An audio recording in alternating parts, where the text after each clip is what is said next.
الشيطان بسم الله الرحمن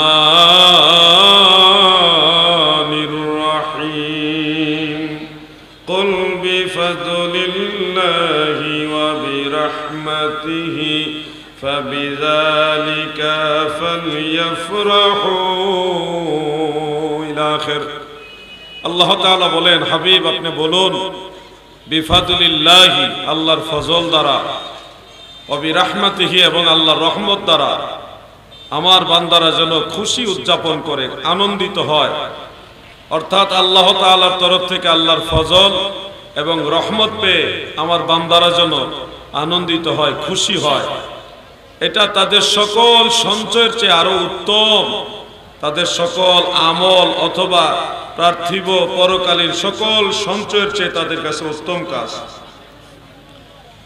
এই যে আল্লাহ তাআলার ফজল এবং রহমতের কথা আল্লাহ তাআলা বললেন, এই ফজল এবং রহমত বলতে কি বুঝায়, মুফাসসিরিনে কেরামদের মাঝে এই ব্যাপারে একাধিক মত রয়েছে। কেউ কেউ বলেছেন ফজল হলো ইলম আর রহমত হলো ইসলাম। মুফাসসিরিনে কেরামদের কেউ কেউ বলেছেন ফজল হলো কোরআন এবং রহমত হলো ইসলাম। আবার কেউ কেউ রহমতকে ইসলাম বুঝিয়েছেন, কোরআনও বুঝিয়েছেন। বিভিন্ন মতভেদ এখানে মুফাসসিরিনে কেরামদের মধ্যে রয়েছে। তবে জমহুর মুফাসসিরিনে কেরাম, বেশিরভাগ মুফাসসিরিনে কেরাম তিনারা বলেছেন, তাফসীরে রুহুল মাআনি এবং তাফসীরে দুররে মানসুরের মধ্যে স্পষ্ট উল্লেখ রয়েছে, হযরতে আব্দুল্লাহ ইবনে আব্বাস রাদিয়াল্লাহু আনহুমা, যিনি রাইসুল মুফাসসিরিন, তিনি বলেছেন, ইমাম আবু শাইখ ইসফাহানি রাহমাতুল্লাহ আলাইহি তিনার নিজের সনদে বর্ণনা করেছেন, তাফসীরে দুররে মানসুরের মধ্যে এটা কোট করা হয়েছে।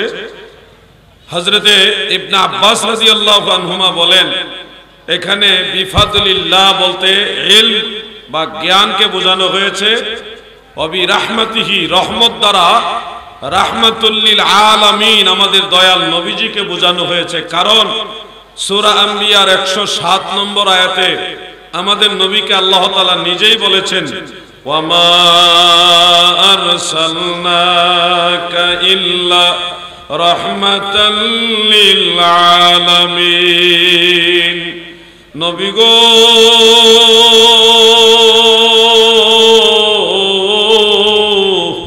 আমি আল্লাহ আপনাকে সমগ্র সৃষ্টি জগতের রহমত হিসেবে প্রেরণ করেছি।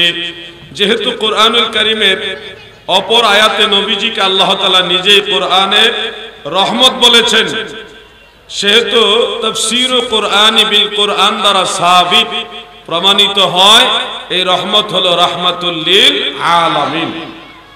উসুলে তাফসীর সম্পর্কে যাদের জ্ঞান আছে, যারা মোটামুটি তাফসীরের যে উসুল সম্পর্কে জানেন, তারা নিশ্চয়ই অবগত আছেন।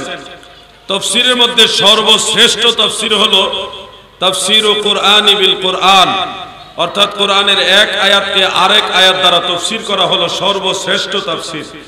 এরপরে তাফসীর কোরআনি বিল হাদিস এই ক্লাসটা এসে যায়। যেহেতু সূরা ইউনূসের ৫৮ নম্বর আয়াতকে হযরত আব্দুল্লাহ ইবনে আব্বাস রাদিয়াল্লাহু আনহুমা সূরা আম্বিয়ার 107 নম্বর আয়াত দ্বারা তাফসীর করেছেন, অতএব উসুলে তাফসীর মোতাবেক এই আয়াত রহমত দ্বারা আমাদের দয়াল নবীজিকে বোঝানো হয়েছে, এটাই সর্বাধিক গ্রহণযোগ্য তাফসীর হিসেবে বিবেচ্য হবে। এটার বিরুদ্ধে যদি কেউ কথা বলে, তার কিল্লতে ইলম, কিল্লতে ফাহাম বোঝাবে, জ্ঞানের স্বল্পতা বোঝাবে।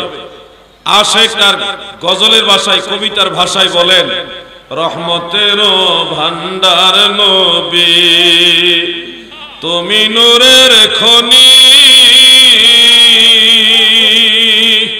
প্রেম কইরাছেন তোমার সঙ্গে ও নবী, স্বয়ং আল্লাহ কাদের গনি গো নবী, দয়াল নবী তুমি গুণমনি,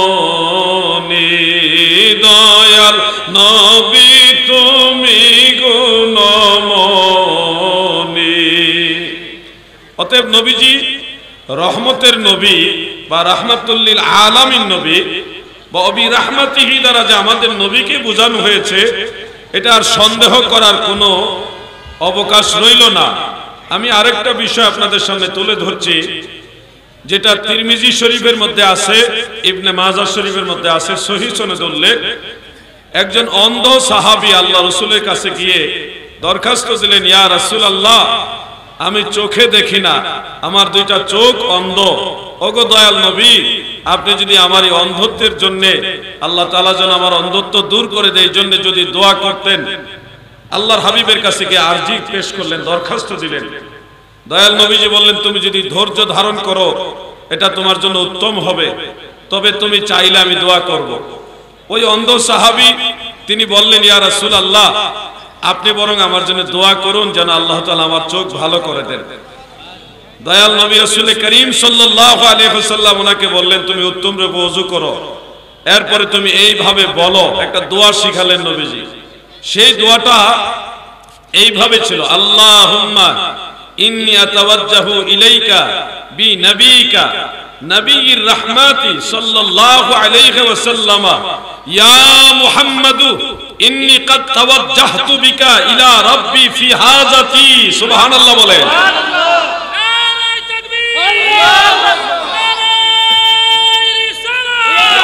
প্রিয় ভাইরা, এখানে স্বয়ং আল্লাহ রাসূল সাল্লাল্লাহু আলাইহি সাল্লাম শিখায় দিলেন এবং সহিহ হাদিস দ্বারা প্রমাণিত। বর্ণনাকারী রাবী সাহাবী হলেন হযরতে উসমান ইবনে হুনাইফ রাদিয়াল্লাহু আনহু। দয়াল নবীজি নিজে বলেছেন, তুমি দোয়া করো এইভাবে। সেই দোয়ার মধ্যে, যেহেতু দোয়ার বিষয়বস্তুটা নিয়ে আমার আলোচনার বিষয়বস্তু না, সেহেতু ওখানে যে উদ্দেশ্যে আমি হাদিসটা বললাম, যে দোয়ার ভিতরেই আল্লাহ রাসূল সাল্লাল্লাহু আলাইহি সাল্লাম সাহাবীকে শিখাইলেন যে আমার নবীজির কথা, যে বি নবিকা, নবীর রহমত, রহমতের নবী। তাহলে নবীজি নিজেই সহিহ হাদিস থেকে প্রমাণিত, নবীজি নিজেই নিজেকে রহমতের নবী হিসেবে উম্মতকে শিক্ষা দিয়েছেন। অতএব কুল বিফাদলিল্লাহি ওয়া বিরহমাতিহি, এই রাহমাতিহি দ্বারা যে আল্লাহ রাসূলকেই বোঝানো হয়েছে, এটা তাফসীর কুরআন বিল কুরআন এবং তাফসীর কুরআন বিল হাদিস, দুই ধরনের উসুল দ্বারা প্রমাণ হলো। সূরা ইউনূসের 58 নম্বর আয়াত থেকে যে রহমত বলা হয়েছে, এই রহমত হলো রাহমাতুল লিল আলামিন। ফজল এবং রহমত পেয়ে যেন আমরা খুশি হই, আনন্দিত হই। মনে রাখবেন, ইমাম ইবনু হাজার মক্কি রহমাতুল্লাহ আলাইহি তিনি ফতোয়া হাদিসিয়ার মধ্যে লিখেছেন। ফতোয়া হাদিসিয়া একটা বিখ্যাত ফতোয়ার কিতাব, সেখানে লিখেছেন। এবং ইমাম মোল্লা আলী কারি রহমাতুল্লাহ আলাইহি আল মাওরিদুর রাবি, সেই কিতাবের মধ্যেও তিনি এই কথাটা কোট করেছেন। হাফেজ জালালউদ্দিন সুয়ুতি রহমাতুল্লাহ আলাইহি তিনি আল হাবিলিল ফাতাওয়া বা হুসনুল মাকসাদ, এই কিতাবের মধ্যে তিনি উল্লেখ করেছেন। আরো অনেক কিতাবে আছে যে আল্লাহ তাআলার দরবারে খুশি উদযাপন করার, শুকরিয়া আদায় করার অনেকগুলো পদ্ধতি রয়েছে। এর মধ্যে রাসূল সাল্লাল্লাহু আলাইহি ওয়াসাল্লামকে আল্লাহর রহমত হিসেবে পেয়ে শুকরিয়া আদায়ার্থে খুশি উদযাপনের অন্যতম পদ্ধতি হলো সালাতু সালাম। সুবহানাল্লাহ বলেন। সালাত এবং সালাম, নবীজির প্রতি সালাত এবং সালাম। এছাড়া আরো অনেকগুলি পদ্ধতির কথা সেখানে উল্লেখ রয়েছে। তো সালফে সালেহিন আইম্মায়ে কেরামের পদ্ধতি মোতাবেক আমরা নবীজিকে পেয়ে খুশি হয়েছে বিধায় সেই খুশির শুকরিয়া আদায়ের উদাহরণ বা ধরন স্বরূপ আমরা নবীজির সালাতু সালাম বেশি বেশি পাঠ করি। জশ্নে জুলুসে ঈদ মিলাদুন নবী সাল্লাল্লাহু আলাইহি ওয়াসাল্লাম উদযাপন করে থাকি। প্রিয় ভাইয়েরা, মুসলিম মিল্লাতে বর্তমান বিশ্বের অবস্থা ভালো না।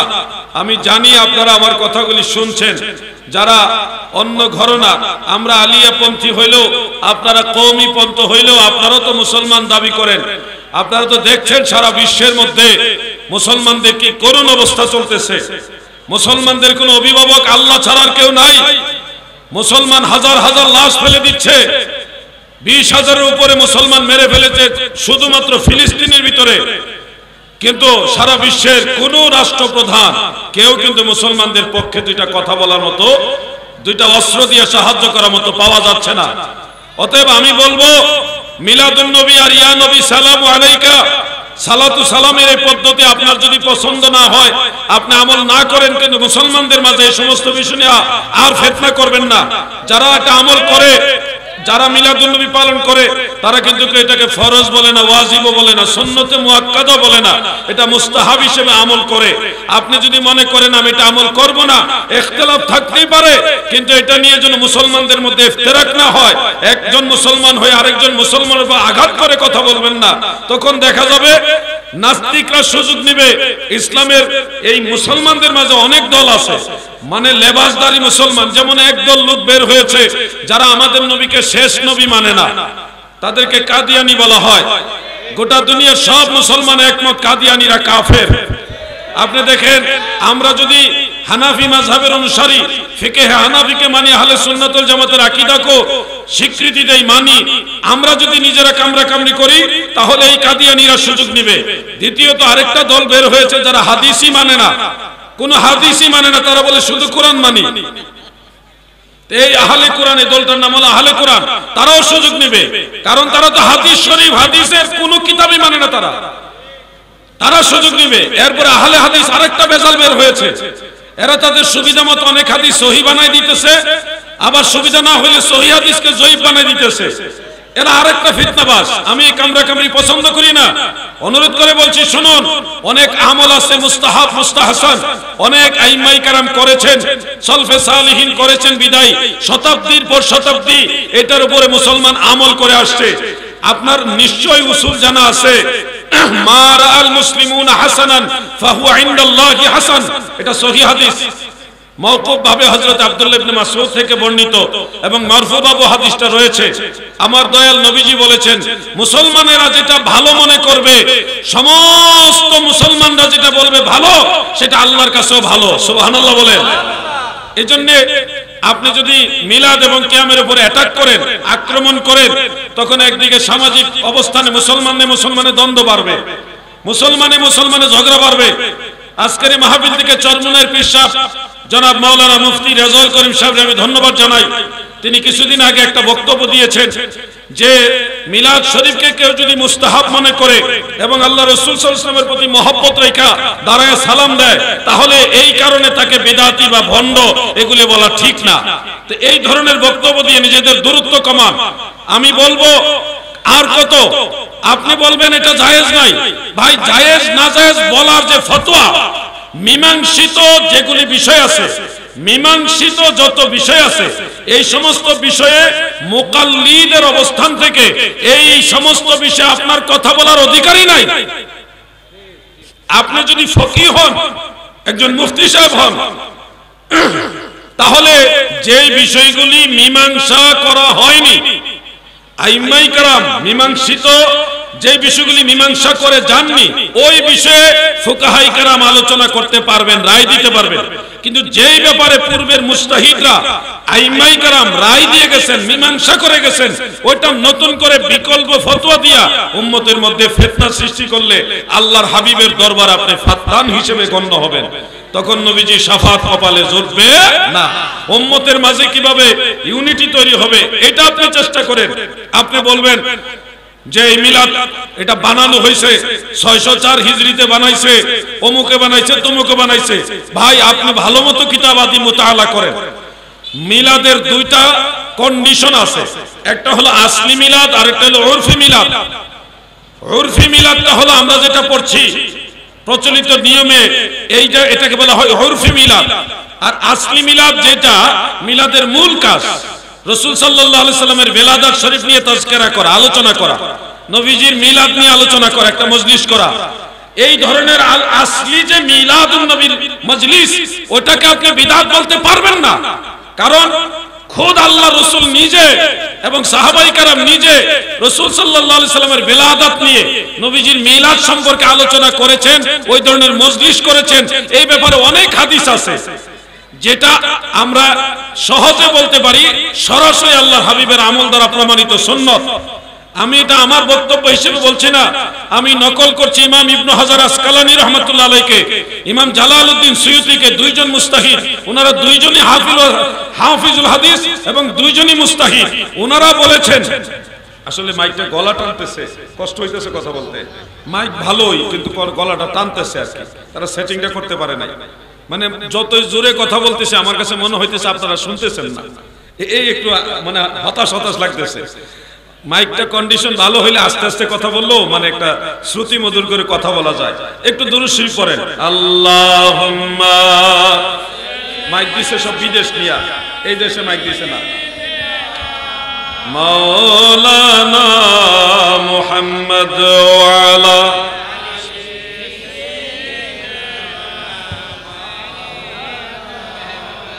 প্রিয় ভাইয়েরা আমার, দুইজন ইমাম যারা দুইজনই হাফিজুল হাদিস এবং দুইজনই মুস্তাহিদ, তিনারা ফতোয়া দিয়েছেন, যেটা তাফসীরে রুহুল বায়ানের ৯ম খণ্ডের ৬৪ নম্বর পৃষ্ঠা, দারুল ফিকর বৈরুত লেবাননের ছাপা। যেই ইবারতটা আল হাবিলিল ফাতাওয়ার মধ্যে ইমাম সুয়ুতী নিজেই কোট করেছেন, নিজে লিখেছেন, সেখানে এইভাবে উল্লেখ আছে, কাদ ইস্তিখরাজা লাহুল হাফিজ ইবনু হাজার আসলান মিনাস সুন্নাহ ওয়া কাযাল হাফিজুস সুয়ুতী কুদ্দিসা সিররুহু। অর্থাৎ রাসূল সাল্লাল্লাহু আলাইহি ওয়াসাল্লামের সুন্নাহ থেকেই মিলাদের আসল বা ভিত্তি বের করা হয়েছে। রাসূলের সুন্নাহ থেকে মিলাদের আসল বা ভিত্তি বের করা হয়েছে। কে বের করেছেন? ইবনে হাজার আসকালানী বের করেছেন, অনুরূপ ইমাম জালালউদ্দিন সুয়ুতী বের করেছেন। অতএব আসলি দৃষ্টিতে, মূল দৃষ্টিতে মিলাদুন নবী বিদআত বা মিলাদের মজলিস মাহফিল বিদআত, এটা বলার কোনো সুযোগ আপনার হাতে নাই। ৬০৪ হিজরির ইতিহাস নিয়ে যারা পড়ে আছেন, আল্লাহর দোহাই লাগে ভাই, ইরবিল শহরের বাদশা মুজাফফরউদ্দিন কাউকাবারী রাহমাতুল্লাহ আলাইহি, তিনি ৬০৪ হিজরিতে ব্যাপক পর্যায়ে মিলাদুন নবীর আয়োজন করছেন রাষ্ট্রীয় ব্যবস্থাপনায়। সেখানে হাফিজুল হাদিস ইমাম আবুল খাত্তাব ইবনে দাহিয়া রাহমাতুল্লাহ আলাইহি তিনি অংশগ্রহণ করেছিলেন। ওই জামানার বড় বড় আলেমরা সেখানে অংশগ্রহণ করেছেন। সেখানে তানভীর নামক একটা কিতাব মিলাদের উপরে লিখে পেশ করা হয়, এটা পড়া হয়। এই আনুষ্ঠানিকতাটা হয়েছে হলো ৬০৪ হিজরিতে ইরবিল শহরে, এটা বর্তমানে ইরাকে পড়েছে। এই ঘটনাটা হলো মূলত রাষ্ট্রীয় একটা আয়োজনকে মিন করেছে। এটার অর্থ এই নয় যে মিলাদুন নবীর মূল কাজটা ৬০৪ হিজরিতে শুরু হয়েছে, এটা না। এটার মূল অর্থ হলো যে রাষ্ট্রীয় আয়োজনে হাফিজুল হাদিস ইমাম আবুল খাত্তাব ইবনে দাহিয়া রাহমাতুল্লাহ আলাইহির অংশগ্রহণের মাধ্যমে, পৃথিবীর ওই সময়ের সব বড় বড় আলেমদের অংশগ্রহণের মাধ্যমে তৎকালীন ইরবিল শহরে মিলাদুন নবীর মাহফিল হয়েছে। এটার মূল বিষয়টা ছিল এরকম। কিন্তু আপনি যদি জানতে চান তাহলে আমি সহজ করে বলি, হাফিজুল হাদিস ইমাম ইবনু নাসিরউদ্দিন দিমাশকি রাহমাতুল্লাহ আলাইহি, তিনার একটা বিশাল কিতাব আছে মিলাদুন নবীর উপরে। সেই কিতাবটা আমার কাছে আছে। সেই কিতাবে তিনি তালিকা সহ উল্লেখ করেছেন ইমাম বুখারী রাহমাতুল্লাহ আলাইহির সমসাময়িক ইমামরা মিলাদুন নবীর পক্ষে কিতাব লিখে গেছে। ইমাম মুসলিমের সমসাময়িক ইমাম, ইমাম আবু দাউদ, ইমাম তিরমিজি, ওনাদের সমসাময়িক যারা মুহাদ্দিস ছিলেন, ফকিহ ছিলেন, ওনারাও মিলাদুন নবীর উপরে কিতাব লিখে গেছেন। আমি ক্ষুদ্র মানুষ, বেশি একটা জানি না। আমার ক্ষুদ্র জ্ঞানে দেখেছি ১৪০ জনের উপরে ইমাম। কতজন? ১৪০ জনের উপর ইমাম। সেই ২০০ হিজরি থেকে ১২০০ হিজরি পর্যন্ত, ১৩০০-১৪০০ হিজরিটা আমি আনলাম না যেহেতু এটা একেবারে শেষ টাইমে পড়ছে। ২০০ হিজরি থেকে ১২০০ হিজরি পর্যন্ত ১৪০ জন ইমাম, মুজাদ্দিদ, মুজতাহিদ, মুহাদ্দিস, বড় বড় যারা ইমাম, ওনারা মিলাদুন নবীর পক্ষে কিতাব লিখে গেছেন। আজকে আপনি ১৪০০ বছর পরে এসে বলতেছেন মিলাদুন নবী কোরআন হাদিসে কোথাও নাই। আমি বলবো আপনার জানা নাই। আপনি আমাদের সাথে আসেন, বসেন, আমরা আলোচনা করি, ঝগড়া করতে চাই না। আমি আপনার সাথে ঝগড়া করে সময় নষ্ট করার সেই সময় আমাদের নাই। আপনি বসেন, আমি বসি, আমরা ভাই ভাই বসবো, একসাথে আলোচনা করে আসেন। আপনি বলবেন কোরআন হাদিসে মিলাদ নাই, আমি আপনাকে মিলাদুন নবীর উপরে যে কিতাবগুলি দিব ওই কিতাবগুলি পড়তে আপনার কমপক্ষে ১ ঘন্টা লাগবে। কিতাবগুলির নাম পড়তে পড়তে শুরু। আপনি বলেন মিলাদুন নবী নাই, পৃথিবীর মশহুর যত ইমাম আছে কোন ইমাম বাদ নাই যারা মিলাদুন নবীর কিতাব লেখে নাই। এজন্য বলবো বাড়াবাড়ি নয়, আপনি মিলাদুন নবী আমল না করলে আপনি কাফের হবেন না। আমরা আপনাকে প্রেসার করছি না যে করতেই হবে, আমরা আপনাকে আহ্বান করছি আসেন মিলেমিশে একসাথে মিলাদুন নবীর মাহফিল করি। আমাদের আহ্বান থাকবেই, যেহেতু এটা ভালো কাজ। আসলে ওনারা দাঁড়ায় রয়েছে, এজন্য পিছন থেকে অনেকে দেখে না। আপনারা যদি বসেন, আপনাদের বসার মাধ্যমে আরো 10টা ভাই দেখা। আমার দাদু ভাইয়েরা গো, এক কথা আমি বলবো, মিলাদুন নবী নিয়ে বিকল্প বিরোধী ফতোয়া দেওয়ার কোন সুযোগ আমাদের এই জামানায় কোন আলেমের নাই। যারা ফতোয়াবাজি করতেছে এরা নিঃসন্দেহে বাড়াবাড়ি করতেছে, উম্মতের ঐক্য নষ্ট করতেছে, উম্মতের মাঝে ফিতনা তৈরি করতেছে। মুসলিম মিল্লাতের মাঝে একটা এমন একটা কাজ, এটা নবী প্রেমের সাথে জড়িত, আল্লাহর হাবিবের মহব্বতের সাথে জড়িত এমন একটা কাজ নিয়ে আপনি বাড়াবাড়ি করে উম্মতের মাঝে একটা ডিস্টার্ব তৈরি করেছেন, উম্মতের মাঝে ভাতৃঘাতী সংঘাত তৈরি করেছেন। আল্লাহর দোহাই লাগে রে ভাই, তুমি একজন মুস্তাহিদের নাম বলো। এই গোটা পৃথিবীর ইতিহাসে ইসলাম ধর্মের অন্তর্ভুক্ত নির্ভরযোগ্য সুন্নি আকীদায় বিশ্বাসী একজন মুস্তাহিদের নাম বলো যিনি মিলাদুন নবীকে নাজায়েজ বলেছে। একজনের নাম বলো, পাবে না, একজনও পাবে না। মাওলানা তাজউদ্দিন ফাকিহানি মালিকি একজন আলেম ছিল, উনি মিলাদুন নবীর বিরুদ্ধে ফতোয়া দিয়েছিল। দেওয়ার পরে ওই জামানায় এবং ওনার পরবর্তী জামানায় যত মুস্তাহিদ ছিল সমস্ত মুস্তাহিদরা ওনাকে রদ করেছে, ওনার ফতোয়াকে বাতিল ঘোষণা করে দিয়েছে। কতটা কঠিন ভাবে নিয়েছে। যারা তাজউদ্দিন ফাকিহানি মালিকি ওনার রদ করেছে তারা কারা জানেন? ওনারা প্রত্যেকে হাফিজুল হাদিস এবং মুস্তাহিদ ছিলেন। জানেন না, অযথাই একটা জিনিস নিয়ে বাড়াবাড়ি করছেন। আপনি মিলাদুন নবী পালন করেন না, আপনি ঘরে থাকেন, এটা তো ফরজ না। যারা পালন করে তারা ফরজ মনে করে পালন করে না, এটা নবীর মহব্বতে পালন করে। ঠিক না ঠিক? এই ভাই, আপনার ঠেলাঠেলি করে নাম নিয়ে বসে, আপনি ডিস্টার্ব হয়ে দাঁড়াইছেন। ভাইজান আরেকজন ডাক দিলে তো মনোযোগটা নষ্ট হয়ে যায়। আপনি এদিকে তাকান, আমার দিকে তাকান। প্রিয় ভাই আমার, বন্ধুরা আমার, হ্যাঁ আপনি বলবেন ঠিক আছে মিলাদ মানলাম, মিলাদুন নবী মিলাদের মাহফিল ভালো কাজ, কি আমরা পাইল কই? আপনার তো দিন শেষে প্রশ্ন এটাই, দিন শেষে আপনার প্রশ্ন এটাতে দাঁড়ায়া নবীরে সালাম দিবে কেন? আমরা সুন্নি জামাতের লোকদের উপরে অনেক ভাইরা এই ধরনের একটা মিথ্যা অভিযোগ দেয় যে আমরা নাকি নবী হাজির নাজির হয়েছে, নবী এখানে হাজির হয়েছে এই কারণে নাকি দাঁড়ায়। এটা টোটাল মিথ্যা একটা দাবি। আমরা নবীজির আল্লাহ প্রদত্ত ক্ষমতায় হাজির নাজির বিশ্বাস করি, কিন্তু মিলাদের মাহফিলে নবী হাজির হয়েছে এই কারণে দাঁড়ায়, এই কথাটা সঠিক না। মনে রাখবেন, একটা মিথ্যা কথা চাপায় দিলে এটা বেশি দিন টিকে না। নবীজি এখানে হাজির হয়েছে এই কারণে আমরা দাঁড়াই না, আমরা নবীর মহব্বতে দাঁড়াই। বলবেন এই দাঁড়ায় সালাম দেওয়াটা কই থেকে আসলো?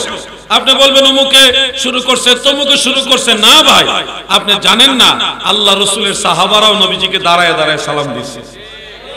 শুনুন, আজকে একটা হাদিস শরীফ বলে যায়, নোট করে রাখবেন, কাজে লাগতে পারে। পবিত্র কোরআনের সূরা আহজাবের 56 নম্বর আয়াত, এটা আপনাদের অনেকেরই মুখস্থ আছে। আমার সাথে একটু অংশ পড়ুন। ইয়া আইয়ুহাল্লাযীনা আমানু সাল্লু আলাইহি ওয়া সাল্লিমু তাসলিমা। ঈমানদার বান্দা বান্দীরা গো,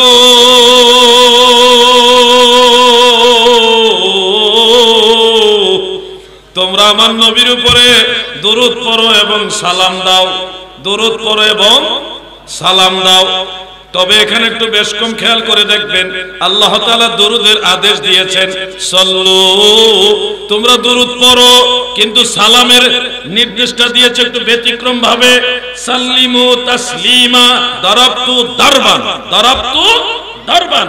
কওমির আলেমেরা বলবেন জরাবতু জারবান, জরাবতু জারবান। মফউলে মুতলাক সহকারে যদি বলা হয় আমি তাকে মারছি মারার মতো, জরাবতু জারবান, মারছি মারার মতো। আল্লাহ তাআলা বলেন ওয়াসাল্লিমু তাসলিমা, সালাম দাও সালাম দেওয়ার মতো। এই যে নির্দেশটা আপনি নোট করেন, তাফসীরে তাবারি শরীফ, এটা বেশি দিন আগের কিতাব না, আজ থেকে 1100 বছরের আগের কিতাব। কয়শো বছর আগে? যিনি এই কিতাবটা লিখেছেন ওনার নাম হলো হাফিজুল হাদিস ইমাম ইবনু জারির আত-তাবারি রাহমাতুল্লাহ, আবু জাফর ইবনু জারির আত-তাবারি রাহমাতুল্লাহ আলাইহি। উনি 310 হিজরিতে ইন্তেকাল করেছেন। কত হিজরি? আর এখন চলে 1445 না 46? 45। তাহলে 310 হিজরিতে উনি ইন্তেকাল হয়ে গেছে ইমাম ইবনু জারির আত-তাবারি। সেই কিতাবে সূরা আহজাবের 56 নম্বর আয়াতের তাফসীরের মধ্যে সহিহ সনদে একটা হাদিস উল্লেখ করেন। আল্লাহর হাবিবের উপরে যখন এই আয়াত নাযিল হইল, সাল্লু আলাইহি ওয়া সাল্লিমু তাসলিমা, তোমরা আমার নবীর উপরে দরুদ পড়ো এবং তাজিমের সাথে সালাম দাও। এই আয়াত নাযিল হওয়ার পরে আল্লাহর হাবিবের আদরের সাহাবী হযরতে কাব ইবনে উজরা রাদিয়াল্লাহু আনহু, নামটা মনে রাখবেন, হযরতে কাব ইবনে উজরা রাদিয়াল্লাহু তাআলা আনহু, তিনি বলেন ফাকুমতু ইলাইহি আই ইলান নবী সাল্লাল্লাহু আলাইহি ওয়াসাল্লাম ওয়া কুলতু আসসালামু আলাইকা আইয়ুহান নবী ওয়া রাহমাতুল্লাহি ওয়া বারাকাতুহু। আমি কাব ইবনে উজরা এই আয়াত নাযিল হওয়ার পরে আল্লাহর রাসূলের প্রতি তাজিমে দাঁড়ায়া গেলাম গো। আমি কাব ইবনে উজরা দাঁড়ায়া আমার দয়াল নবীকে সালাম জানাইলাম।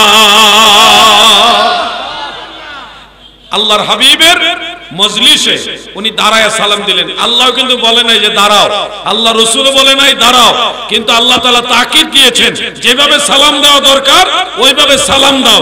নবী করিম সাল্লাল্লাহু আলাইহি সাল্লাম সাহাবীদেরকে আয়াতে কারিমা জানালেন, জানার পরে সাহাবীরাই বুঝে নিল নবীজিকে কিভাবে সম্মান করে সালাম দিতে হবে, এই সম্মানের পদ্ধতি কিভাবে হওয়া উচিত, এটা সাহাবীরাই বুঝলেন এবং তিনি সাথে সাথে ওইখানে দাঁড়ায়া আল্লাহ রাসূলকে সালাম দিলেন। সুবহানাল্লাহ বলেন। আরেকটা কিতাবে পেয়েছি ফাকুমনা ইলাইহি, মানে সব সাহাবারাই দাঁড়ায় গেছে, দাঁড়ায় নবীজিকে সালাম দিয়েছে। তো এখানে আপনারা একটা জিনিস খেয়াল করে, ভাই দাদা এদিকে তাকান সবাই, সাহাবাই কারাম জানেন নবীজিকে কিভাবে সালাম দেওয়া লাগবে। কি বলেন আপনারা? বলেন যে সাহাবারা জানেন কিনা? তো বসেও সালাম নামাজে দিয়েছে, বিশেষ কন্ডিশন এখানে আল্লাহর আদেশ ওয়াসাল্লিমু তাসলিমা, ওয়াসাল্লিমু তাসলিমা কিভাবে বাস্তবায়ন করতে হবে এই পদ্ধতি সাহাবাই কেরাম দেখাইছে। আমার নবীর প্রতি মহব্বতে তিনারা দাঁড়ায়া তারপরে সালাম দিছে। আমরা সাহাবীদের অনুসরণে কিছু মুহূর্ত নবীজির প্রতি সম্মান প্রদর্শন করে দাঁড়ায়া সালাম নেই, অতঃপর বসে যায়। এই পুরো বিষয়টা হলো আল্লাহ রাসূলের প্রতি মহব্বত। ঠিক না বেটে? আপনি বলবেন সাহাবারা দেয় নাই, এতদিন বলছেন সাহাবারা দাঁড়ায় সালাম দেয় নাই, এখন কি বলবেন বলেন? আমি হাদিস বলছি মাত্র একটা, আমার জানা মতে 53টার উপরে হাদিস আছে, একটা শুধু বললাম। এখন কি করবেন বলেন? আমার কথা হইলো ভাই আপনি দলিল দিবেন, আমিও দলিল দেব, এই ঝগড়া চাই না। আপনারা রাসূল পাককে নিশ্চয়ই ভালোবাসেন। নবীজির উপরে কেউ যদি গালি দেয় তখন কিন্তু আপনারও রাস্তায় নামেন, আমরাও নামি। নবীজিকে গালি দিলে আপনারও কষ্ট লাগে, আমাদেরও কষ্ট লাগে। আমরা সেই নবীকে ভালোবেসে নবীজিকে সালাম দেই। আপনারা আক্রমণাত্মক না হয়ে ভালোবাসার সুলভ আচরণ দিয়ে আসেন, আমরা একসাথে মদিনাওয়ালাকে সালাম দেই, একসাথে নবীর দুশমনদের বিরুদ্ধে রুখে দাঁড়াই। ঠিক না বেটে?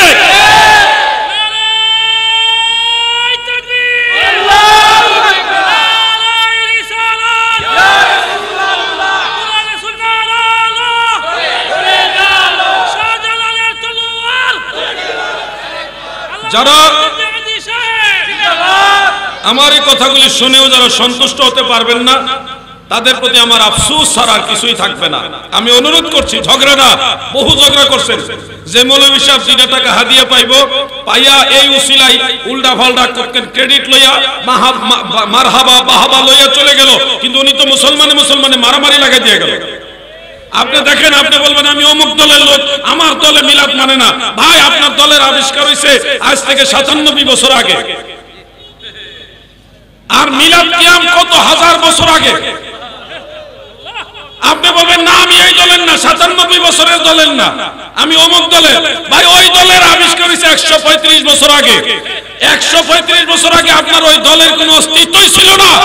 আর রাসূলের মিলাদ নিয়ম সেই সাহাবায়ে কেরামের জামানা থেকে এখন পর্যন্ত আছে, কিয়ামত পর্যন্ত থাকবে। ঠিক না বেটা?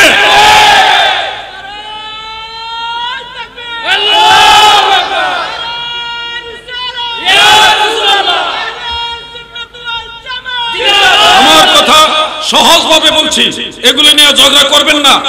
আপনি যদি একান্তই মনে করেন যে আমি এটা আমল করব না, আপনি করেন না, তারপরে মুসলমানদের মধ্যে অশান্তি সৃষ্টি করবেন না। আপনি ইয়া নবী সালামু আলাইকা কোরআন হাদিসে কোথাও খুঁজে পাইতেছেন না, আপনি পান না, এটা আপনার দুর্বলতা। আমরা পাইছি এই জন্য আমল করি। আপনি তো জিজ্ঞাসা করেন না যে কিসের ভিত্তিতে কোন দলিলে ইয়া নবী বলেন, জিজ্ঞাসা তো করেন না। কিন্তু ফতোয়া দেওয়ার সময় তার কাউরে তোয়াক্কা করেন না, মনে হইতেছেন আপনি সারা দেশে কোন আর আলেমই নাই। এরকম তো ঠিক না ভাই। আমরা যৌক্তিক ভাবে কথা বলবো, তাত্ত্বিক কথা বলবো, দলিল ভিত্তিক রেফারেন্স ভিত্তিক কথা বলবো, লজিক্যাল কথা বলতে হবে। আপনি যদি বলেন ইয়া নবী জায়েজ না, আপনার কথাই না জায়েজ হবে না, জায়েজ হবে না। কোরআন সুন্নাহ ইজমা কিয়াস শরীয়তের চার দলিল যেদিকে বলবে সেদিকে আমাদের চলতে হবে। ঠিক না ঠিক? পাইকারি ফতোয়াবাজি বন্ধ করেন। আপনাদের বাড়াবাড়ির কারণে মুসলমানদের অনেক ক্ষতি হচ্ছে। আমি আজকে আর একটু ক্লিয়ার করে দিচ্ছি, ইয়া নবী এটা মূলত কোরআন থেকে আসে। কোন থেকে আসে? কোরআন শরীফ থেকে আসে। বলবেন কেমনে আসে? ভাই কেমনে আসে এটা বোঝার জন্য আপনাকে গ্রামার বুঝতে হবে। গ্রামার না বুঝলে আপনি বুঝবেন না। এখন ধরেন একজন ব্যক্তি, ওনার নামের সাথে লেখা আছে সরে অ ব বিসর্গ দিয়ে ব্র্যাকেট দেওয়া। এখন এটা দেখলে আমরা বুঝি কি? অবসরপ্রাপ্ত বুঝি না।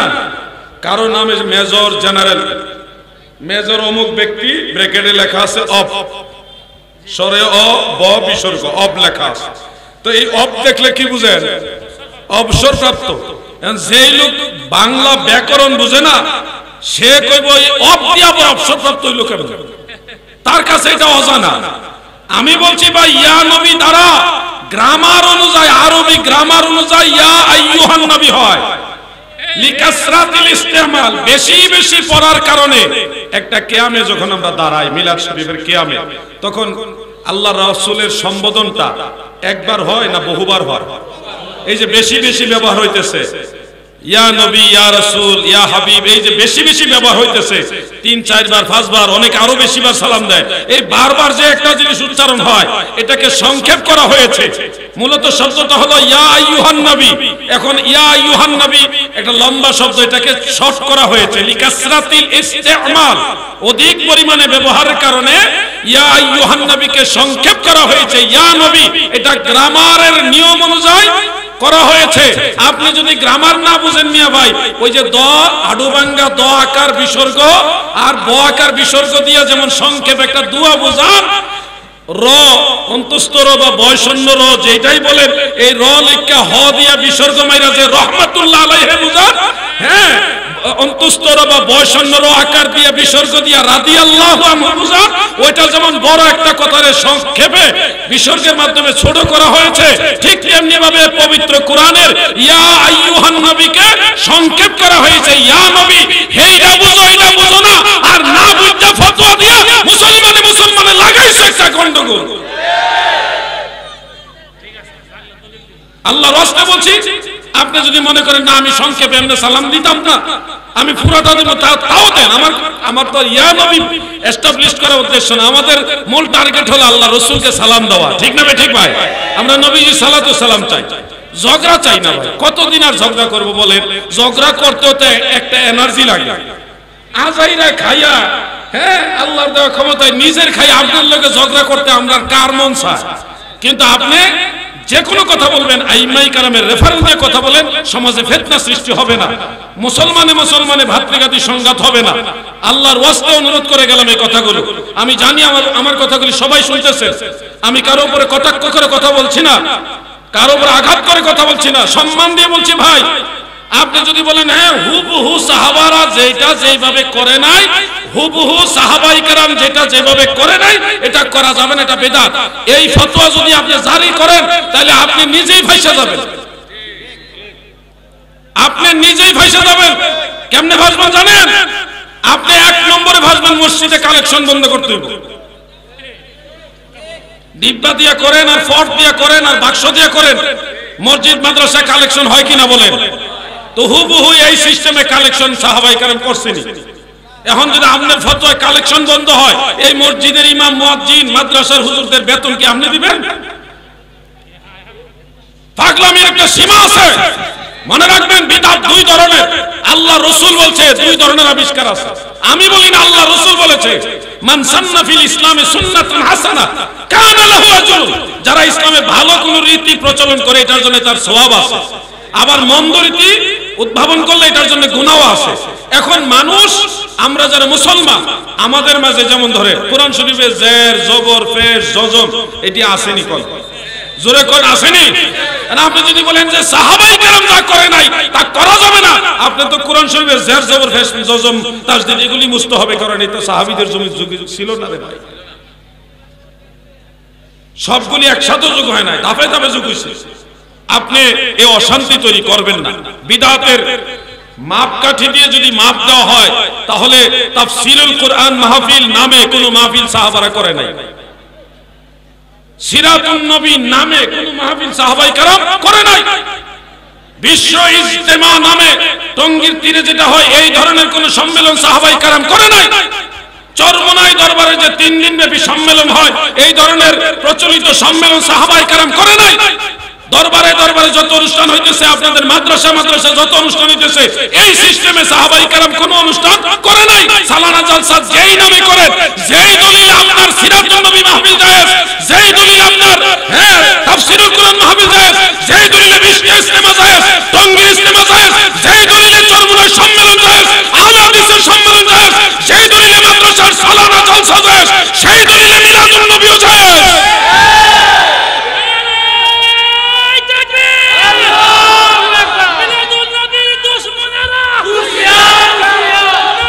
দুশ্মন না ভাই, এরা দুশ্মন না, এরা বুঝে না। বুঝলে দেখবেন আপনার আগে যাইব। যদি বুঝে আপনার আগে যাইব, তারা একটু বুঝের বেশ কম দেখায়। দেখা গেছে নবীজির উপরে যখন একটা আঘাত করে কেউ কথা বলে নাস্তিকরা, তখন তারা কিন্তু রাস্তায় নামে। অতএব তারা যদি এই বিষয়টা বুঝে, তখন আপনি ফাত্তা পাইতেন না, হেরা সবার আগে থাকবো। ঠিক না বেঠে? আমরা মুসলমানে ঝগড়া চাই না ভাই। এক কথা, ঝগড়া না করে আসো, সবাই মিলে মদিনাওয়ালাকে তাজিম করে সালাম দেই, নবীর দুশমনদের বিরুদ্ধে সিংহের গর্জন দিয়ে সব মুসলমান এক হয়ে দাঁড়ায়। ঠিক না বেঠে? এই আহ্বানটা আমি রাখলাম। মানা না মানা আপনাদের ব্যাপার। আমি আমার অবস্থান থেকে এই দুইটা কথা বললাম। সময়ের চাপ আছে। তাহির সাহেব সম্ভবত আসবেন, আপনারা নৈরাশ হয়েন না। উনি জামে পয়রা এখানে শিডিউলটা মেনটেন করতে পারেন না।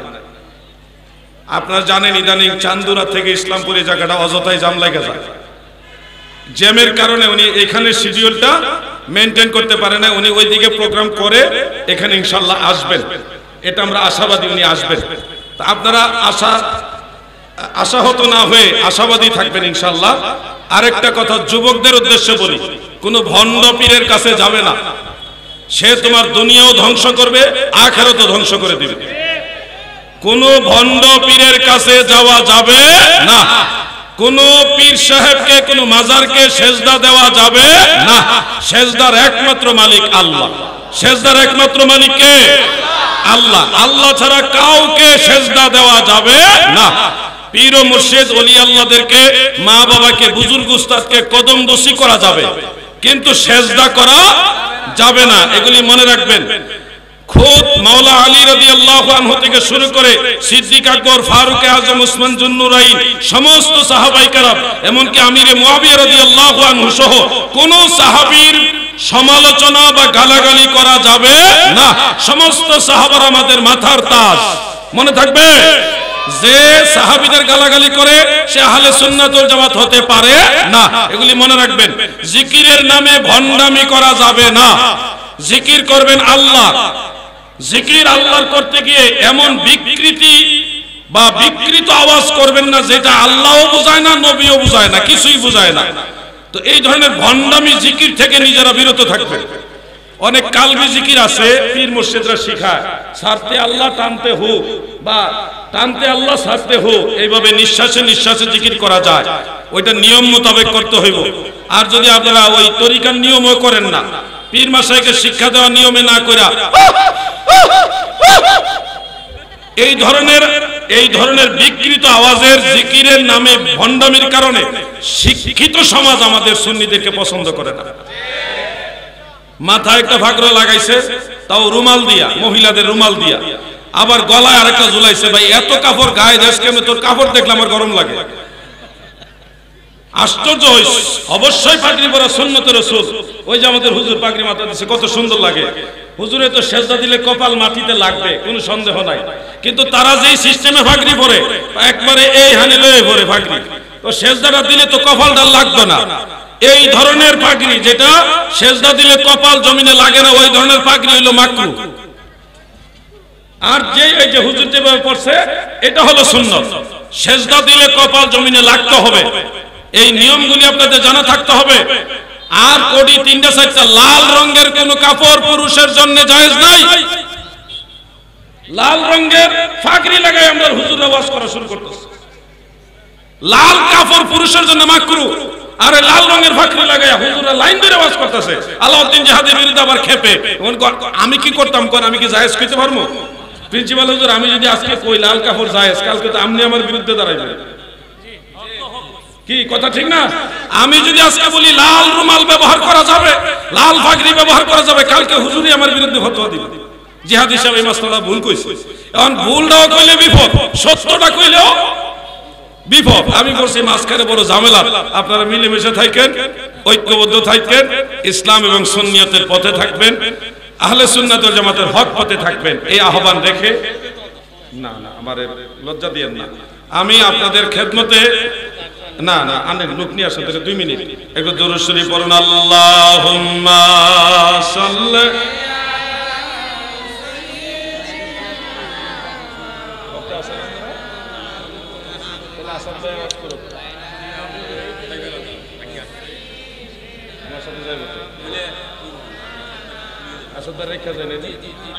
আল্লাহুম্মা